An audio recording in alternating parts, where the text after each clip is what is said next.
16 through 25. This is how the birth of Jesus came about. When Jesus' mother Mary was engaged to Joseph, but before they lived together, she was found to be pregnant through the Holy Spirit. Joseph, her husband, an upright person unwilling to disgrace her, decided to divorce her quietly. This was Joseph's intention when suddenly the angel of God appeared in a dream and said, "Joseph, heir to the house of David, don't be afraid to wed Mary. It is by the Holy Spirit that she has conceived this child. She is to have a son, and you are to name him Jesus, salvation, because he will save the people from their sins." All of this happened to fulfill what God has said through the prophet. The virgin will be with child and give birth, and the child will be named Emmanuel, a name that means God with us. When Joseph awoke, he did as the angel of God had directed, and they went ahead with the marriage. He did not have intercourse with her until she had given birth. She had a son, and is named Jesus.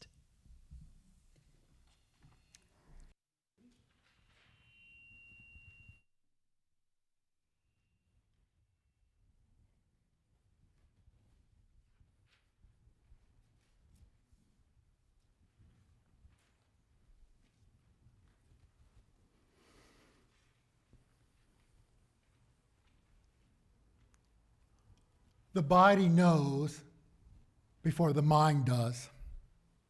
Your fists clench. Your heart races.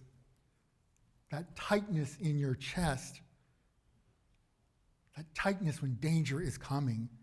Every cell in your body is calculating. Fight or run. This is physiology and not moral failure. This is what fear does. It narrows vision until only two options exist: attack or abandon, stay or lash out, flee and save yourself. Joseph knows this feeling. In the time of King Herod, in a world where empire uses fear to control people, Rome's puppet king meets any challenge with surveillance and violence. Mary's pregnancy puts her at social and religious risk. Not necessarily death, that's speculation that we layer on, but risk nevertheless. Exposure to public disgrace, religious judgment, the unraveling of social standing. And Joseph, an upright person, trying to navigate this impossible situation, trying to protect Mary from disgrace while also protecting himself from the fallout. It's not cowardice, it's calculation in the face of real social consequences. But here's what Audre Lorde learned after years of letting fear organize her choices. She learned that silence doesn't actually protect us. We think it does, but we build entire lives around staying quiet, staying small, maintaining our careful distance from anything that might hurt us. And Audre Lorde discovered that her silence had not protected her at all, that the weight of that silence was choking her. Now Joseph is at this crossroads, silence and distance, or proximity and risk. Then the dream interrupts. An angel appears and says, "Don't be afraid." The angel names the fear, acknowledges it's real, then says, "Do it anyway." Walk toward danger. Reach out your hand instead of clenching your fist. Move toward instead of running away. Because there's another option that fear never shows you. That option is connection. Joseph wakes. The gospel writers give him no words to speak, no grand declaration. Joseph just acts. marries Mary, names the child, uses whatever legal standing and social power he has to shield them. And his silence matters, because in a world that measures power by volume, the loudest voice seems to always win. But Joseph does something entirely different. He steps back instead of forward, supports Mary's calling instead of centering on his own, uses his privilege as a man in a brutal patriarchy not to dominate, but to protect and to promote Mary and the child. This isn't rescue, my friends. Mary doesn't need Joseph to save her. She's already said yes to God. She's already carrying the impossibility within her body. Joseph's calling to recognize that his fate and hers are already bound together, whether he acknowledges it or not. Not, I choose to help you, but our destinies are already bound together. What affects you affects me. And we are caught in what Martin Luther King Jr. would later call an inescapable network of mutuality.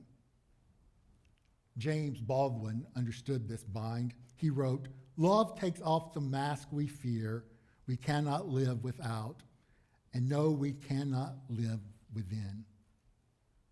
Now that's the trap. Terrified to take off that mask because we think it's keeping us alive while we're dying on the inside because we know it is suffocating us. Now, Joseph had a mask to wear. He could walk away with his dignity intact, and everyone might have understood. He refused.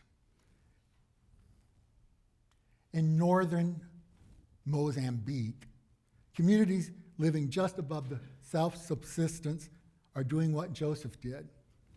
Since 2017, violence has driven nearly 1 million people from their homes in Cabo Delgado in Mozambique.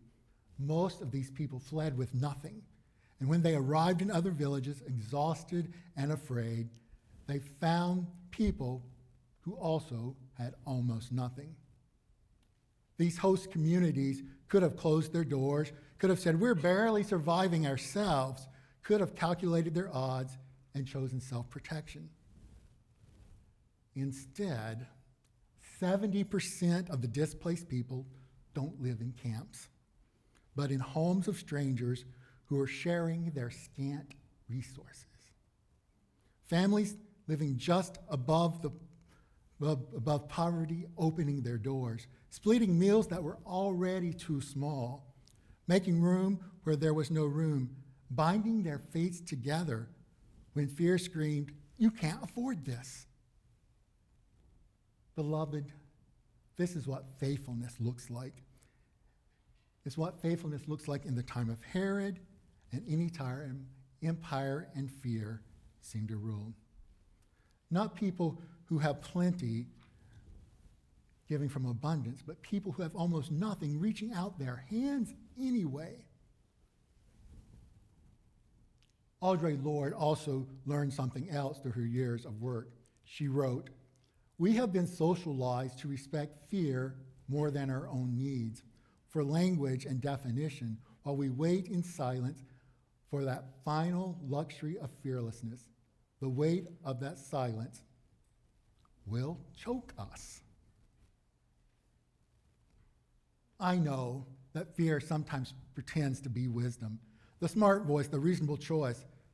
But Audre Lorde discovered this: when I dare to be powerful, to use my strength in the service of my vision, then it becomes less and less important whether I'm afraid.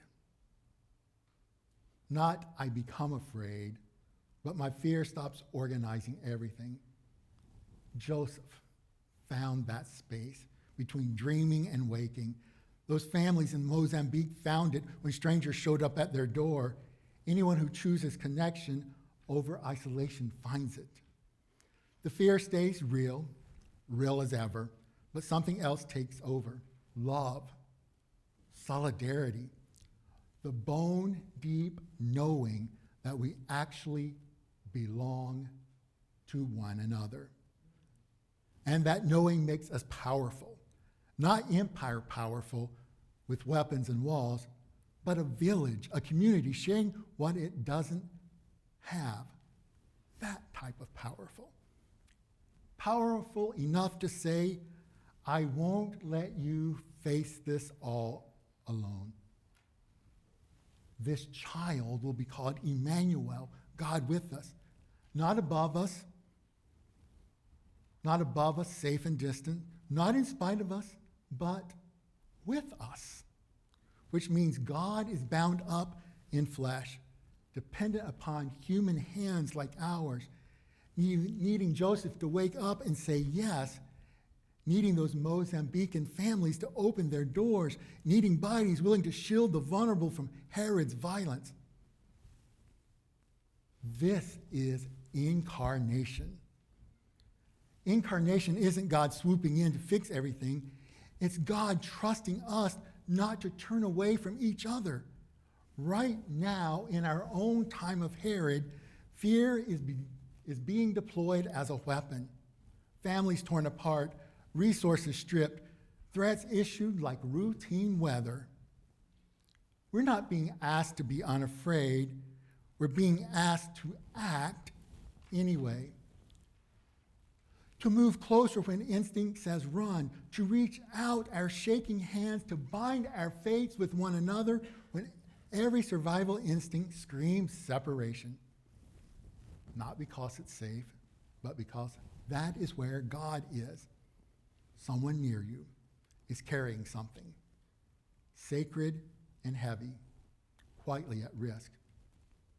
Maybe you know who. Maybe you are the who. Who needs a hand? Can you be that hand? Can you bind your destiny to theirs when fear says flee? Because separation doesn't save us. Silence will never protect us. But when we act while afraid, reaching out our trembling hands, choosing connection, something shifts. We discover what is always true. We're not alone. Our fates are bound. We belong to each other. God is with us, needing us with each other. When you're afraid, give me your hand. When I'm afraid, give me your hand. Not fearless, just refusing to let fear have the final word.